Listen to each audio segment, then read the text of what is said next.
بسم اللہ الرحمن الرحیم۔ السلام علیکم قرآنک وظائف کے پیارے دوستو، ہم امید کرتے ہیں کہ آپ خیریت سے ہوں گے اور ہماری دعا ہے کہ اللہ پاک آپ کو خیر و عافیت سے رکھے۔ پیارے دوستو، آج کی ویڈیو میں ہم آپ کی خدمت میں درود پاک کا ایک مختصر سا وظیفہ پیش کریں گے۔ دوستو، محرم الحرام کے دوسرے جمعے کو اگر آپ یہ وظیفہ کر لیں گے تو انشاءاللہ تعالی آپ کی ہر مشکل حل ہو جائے گی۔ ایک حدیث شریف کی روایت ہے کہ حضور اقدس صلی اللہ علیہ وسلم نے ارشاد فرمایا کہ جمعہ کے دن کثرت سے درود پاک بھیجا کرو، کیونکہ تمہارا درود مجھ پر پیش کیا جاتا ہے۔ ایک اور حدیث میں فرمایا رسول اللہ صلی اللہ علیہ وسلم نے کہ جو شخص جمعہ کے دن مجھ پر درود بھیجتا ہے اس کا درود میرے سامنے ضرور پیش کیا جاتا ہے۔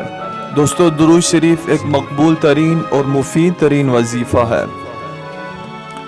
دور حاضر کا انسان گناہ، پریشانیوں، مسائل، ذہنی دباؤ اور ذہنی تناؤ جیسی کیفیات سے نہ صرف دوچار ہے بلکہ مصائب و آلام کی ایسی وادیوں میں سرگرداں ہے جس سے بچ نکلنا اسے مشکل ہی نہیں محال نظر آتا ہے۔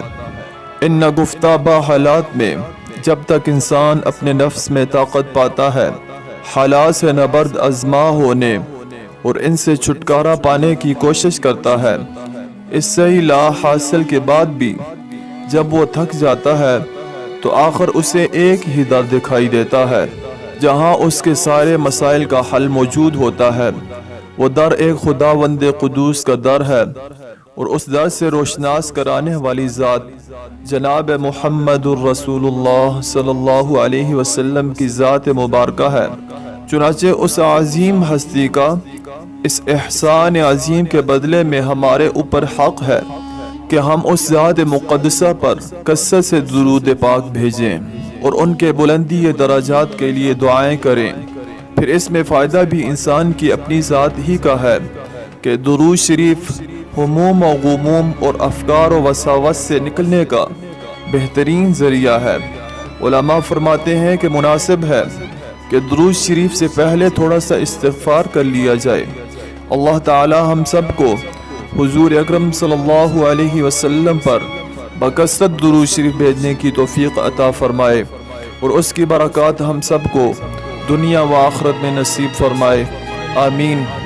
آج کا جو درود پاک کا وظیفہ ہے وہ نماز جمعہ کے بعد جو مسلمان مرد و عورت صلی اللہ علی محمد النبی الامی کی ایک تسبیح پڑھے گا 100 مرتبہ تو اللہ رب العزت اس کی ہر مشکل کو دور فرمائیں گے۔